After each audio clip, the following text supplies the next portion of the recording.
taklif qilamiz. Kadrot orqaga qoldi. Assalomu alaykum hurmatli talabalar.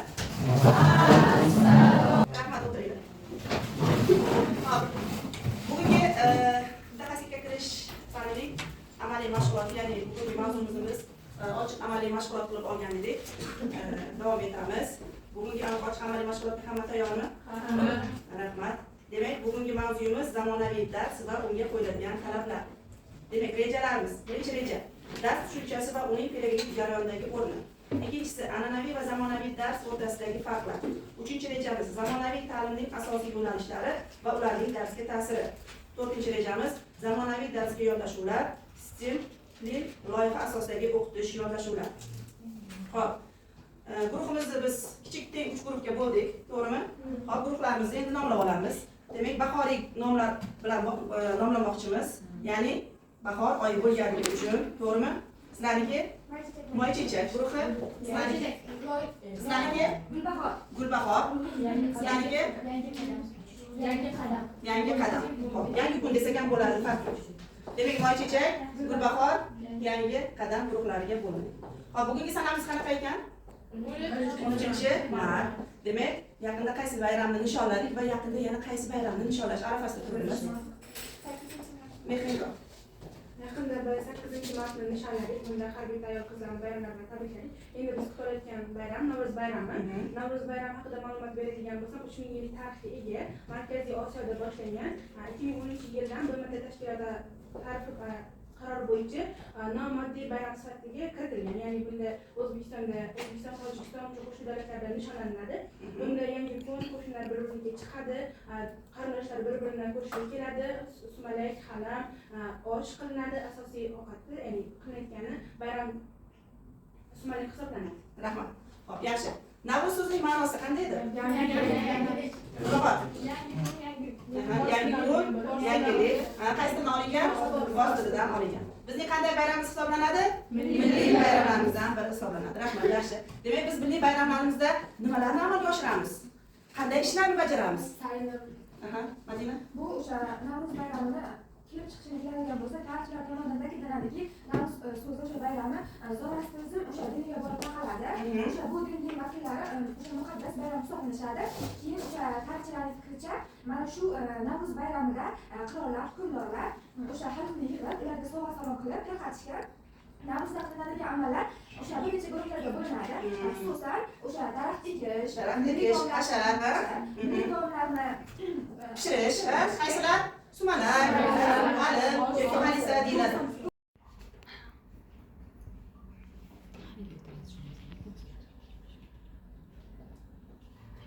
Dars tushunchasiga ta'rif bering. Shahribo.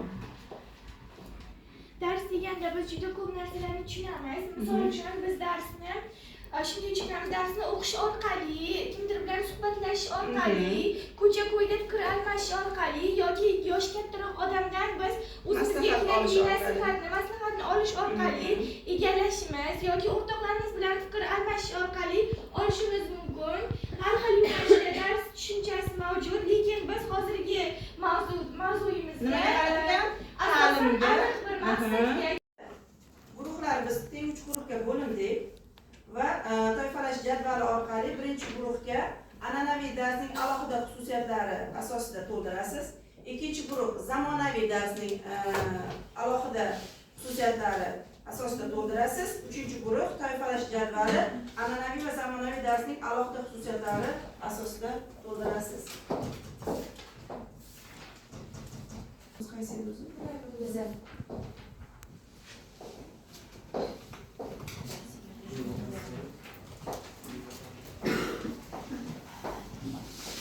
Demek 3 guruhga 3 xil ko'rinish, an'anaviy dars, zamonaviy dars hamda an'anaviy zamonaviy darsning bunda siz test sxemasini ko'rgansiz-ku, afzallik kamchiliklari.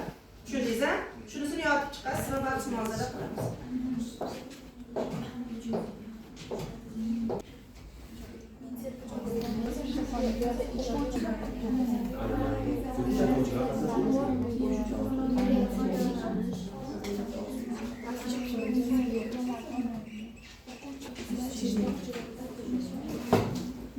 Demak, sizlarga an'anaviy darsning alohida xususiyatlari.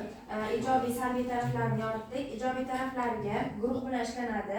Tartib va tizimlilik asosida dars olib boriladi. Dars aniq reja asosida boradi. Vaqtdan samarali foydalanish.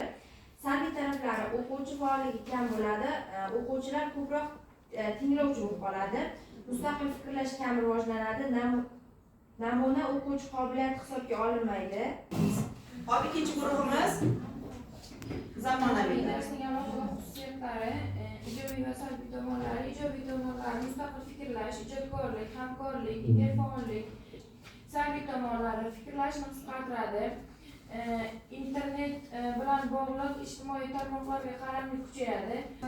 Sog'ligiga zarar yetkazishi to'g'ri xususiyatlari. Keltirilgan an'anaviy va zamonaviy darsning alohida xususiyatlarida birinchi ijobiy tomonlardan boshlaydigan bo'lsak, zamonaviy darslarda o'quvchilar faol qatnashadi. Zamon talablariga javob beradigan darslar tashkillashtiriladi. An'anaviy dars xususiyatlari esa dars tartibli va rejali bo'ladi. O'qituvchi nazoratni bir maromda ushlaydi. Ma'lumotlar tizimli va tartibli bo'ladi. Ya'ni 3-reja bo'yicha test ishlab chiqdik. Kahoot platformasi orqali test ishlaysiz endi. Buni men hozir guruhga tashladim. Hamma o'zini telefonini, qo'l telefonini qo'liga oladi va guruhimizga kiradi. Silka orqali nima qilamiz? Kiramiz.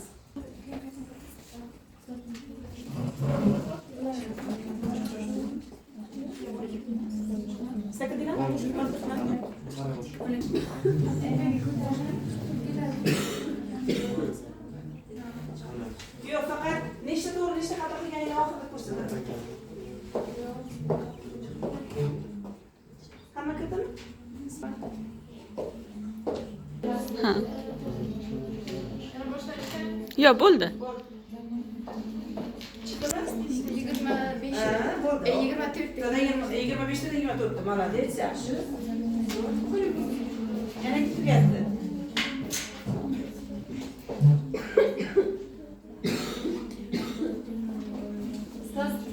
Topshirig'imiz bu loyihaviy ish. Birinchi guruhimizga zamonaviy dars modeli loyihasi, ikkinchi guruhimizga an'anaviy va zamonaviy darsni taqqoslash tadqiqot loyihasi, uchinchi guruhimizga zamonaviy darsga qo'yiladigan talablar infografika loyihasi. Ya'ni biz oxirgi rejamizga qaysi yondashuvlarni olgan edik? STEM bilan birgada. STEM bilamiz, ha? STEM nima edi?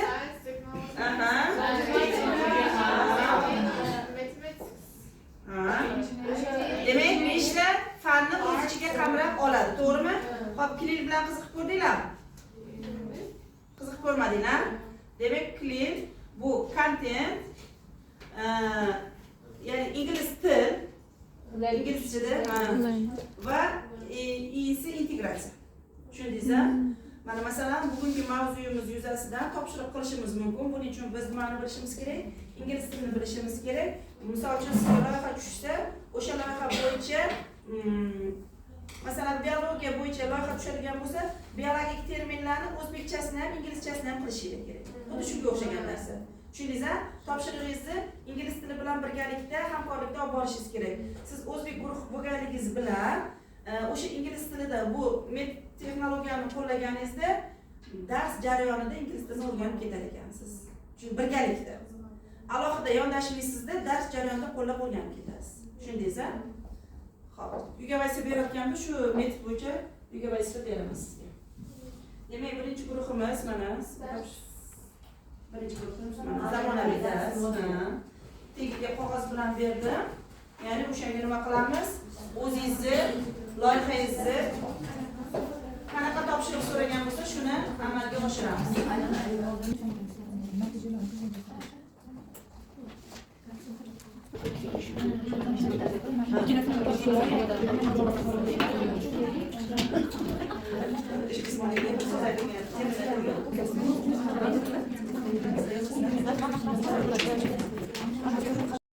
Bajarilgan loyihalarni ko'rib chiqamiz. Marhamat, birinchi o'qimiz.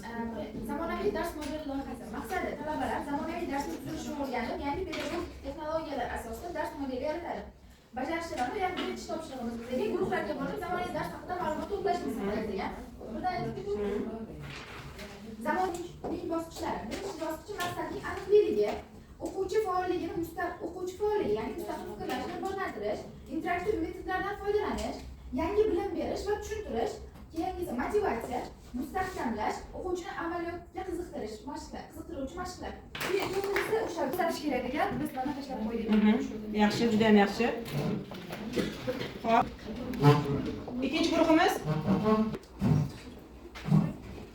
Biz burada an'anaviy dars va zamonaviy dars. Bizga qo'yilgan mezonlar birinchisi o'qituvchi roli hisoblanadi. O'qituvchi roli an'anaviy darsda asosiy rol o'qituvchi bo'ladi va darsni to'liq olib boradi. Ya'ni o'quvchi faolligi past bo'ladi. Zamonaviy darsda esa o'qituvchining roli yo'naltirish va tashkillashtirish bo'ladi. Ya'ni bunda asosan o'qituvchi tashkilotchi bo'ladi.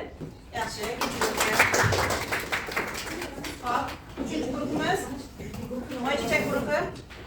Topshiriqda zamonaviy darsga qo'yiladigan talablar, infografika loyihasini tayyorlash. Maqsad talabalar zamonaviy darsga qo'yiladigan asosiy talablarni vizual shaklda ifodalaydi. Bajarish jarayoni zamonaviy dars talablarini aniqlash, ya'ni interfaollik, aksiyadan foydalanish, o'quvchi markazliligi, mustaqil fikrlash, baholashning shaffofligi, har bir talabni qisqa izoh bilan tushuntiring, tayyor ishni himoya qiling deb berilgan ekan. Interfaollik bu o'quvchilarni o'ziga jalb qila olish, darsni samarali, qiziqarli, ijobiy tashkil qila olish, aniq maqsadga yo'naltira olish, har bir o'quvchining individualligini hisobga olish, qiziqishlarini inobatga olish, o'quvchilarni tushunish. Xullas bir so'z bilan aytganda darsni har tomonlama ideal tarzda shakllantira olish. Xo'p. Bugungi ochiq amaliy mashg'ulotimizda uchta guruhimizdan faol ishtirok etdi. Daftarlar yozilgan hammaniki joyida. Berilgan to'rtta topshiriq bo'yicha hamma talabalarimiz 100% ishtirok etdi. Bugungi ochiq amaliy mashg'ulotimizda sizlarning hammanglarni maksimal ball bilan baholayman. Va uyga vazifa, daftaringizni oching, uyga vazifa. Mavzu ta'lim jarayonida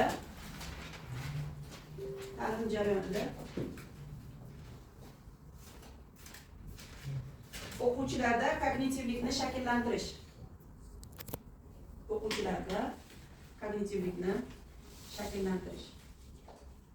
STEM hamda klip texnologiyalari asosida yondashib kelasiz. E'tiboringiz uchun rahmat. Doim sog' salomat bo'linglar. Bayramingiz yaxshi bo'lsin.